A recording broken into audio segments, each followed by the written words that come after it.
ഒരു ബൈക്കിൻ്റെ പൊട്ടിപ്പൊളിഞ്ഞ മൺകാട് അത് നമ്മൾ ഫൈബർ പാച്ച് ചെയ്ത് എടുത്തിരിക്കുകയാണ്. നമ്മൾ അത്ര വലിയ രീതിയിൽ ചെയ്ത് എക്സ്പീരിയൻസ് ഉള്ള ആളൊന്നുമല്ല, പക്ഷേ ഞാൻ ചെയ്ത രീതി എനിക്ക് സക്സസ് ആയി. അപ്പോൾ അതെങ്ങനെയാണെന്ന് നിങ്ങൾക്ക് ഞാൻ പങ്കുവയ്ക്കുകയാണ്. ആദ്യം തന്നെ ഗ്ലൗസ് ഉപയോഗിച്ചിട്ട് മാത്രം ഇത് ചെയ്യുക, അതുപോലെ കണ്ണട വയ്ക്കുക. വളരെ ഡേഞ്ചറാണ്. അപ്പോൾ നമുക്കിത് സ്വന്തമായിട്ട് ചെയ്യാൻ പറ്റുന്നൊരു വർക്കാണ്. ഇതിന് വേണ്ടത് ഇതിൻ്റെ മെഷ് വേണം, അതുപോലെ പോളിസ്റ്റർ റെസിൻ വേണം, അതുപോലെ തന്നെ അതിൽ മിക്സ് ചെയ്യാനുള്ള കാറ്റലിസ്റ്റ് എന്ന് പറയുന്നത് സെറ്റാവാൻ വേണ്ടിയിട്ടുള്ള ഒരു ഹാർഡ്നറിൻ്റെ കൂടെ ഉപയോഗിക്കുന്ന ഒരു വസ്തുവാണ്. ഇത് നമുക്ക് റെസിനിലോട്ട് മിക്സ് ചെയ്ത് വെച്ചതുകൊണ്ട് കുഴപ്പമില്ല.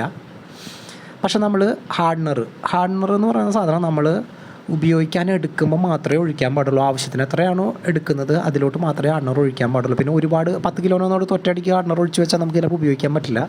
ഇപ്പം നമുക്കൊരു ചെറിയ വർക്കിന് വേണ്ടത് ഒരു 100 ml ആണെങ്കിൽ ഈ ഹാർഡ്നറും അതുപോലെ കാറ്റലിസ്റ്റ് ഒരു 1 ml അതല്ലെങ്കിൽ 1.5 ml ഒക്കെ ഒഴിക്കുക.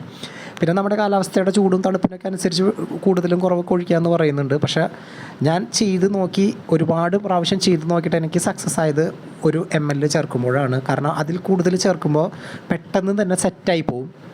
അപ്പം നിങ്ങളിത് ചെയ്യുന്നതിന് മുൻപ് ഒരുപാട് പ്രാവശ്യം പ്രാക്ടീസ് ചെയ്ത് നോക്കുക. നമ്മളിപ്പോൾ ഈ ബ്രഷ് വർക്ക് കഴിഞ്ഞിട്ടുള്ളതാണ്. ഇത് നമുക്ക് വീണ്ടും യൂസ് ചെയ്യണം എന്നുണ്ടെങ്കിൽ ടിന്നറിലിട്ട് കഴുകിയെടുക്കണം. പക്ഷേ ടിന്നറിന് വില കൂടുതലാണ്. ഈ ബ്രഷിന് ഒരു 20 രൂപയുടെ ബ്രഷാണിത്. അപ്പം നമ്മുടെ ആവശ്യം ഈ ഒരു ചെറിയ വർക്കായതുകൊണ്ട് നമ്മളതിനെ കഴുകിയൊന്നുമില്ല. കാരണം അത് തൂരക്കളയാണ് ചെയ്തത്. അല്ലെങ്കിൽ 200 രൂപയുടെ ടിന്നർ വാങ്ങിച്ച് നമ്മളിതിന് വേണ്ടിയിട്ട് യൂസ് ചെയ്യേണ്ടി വരും.